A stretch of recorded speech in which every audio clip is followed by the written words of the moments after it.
Bonsoir à tous, voici les titres de l'actualité de ce lundi. Actualité largement dominée par la situation au Proche-Orient entre raids aériens israéliens et tirs de roquettes du Hezbollah libanais. Les violences se sont poursuivies aujourd'hui.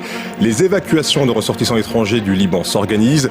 Le ferry affrété par la France a effectué une première rotation entre Chypre et Beyrouth. Dominique de Villepin, arrivé dans la capitale libanaise cet après-midi, est monté à bord ce soir un peu plus tôt. Il avait appelé à une trêve humanitaire immédiate. Le traumatisme d'un tsunami dévastateur a ressurgi aujourd'hui en Indonésie.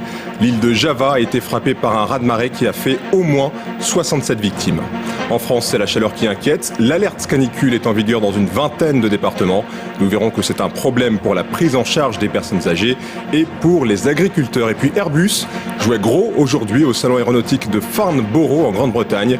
Le constructeur européen y présentait une deuxième version de son A350 avec l'ambition de refaire son retard commercial sur l'américain Boeing.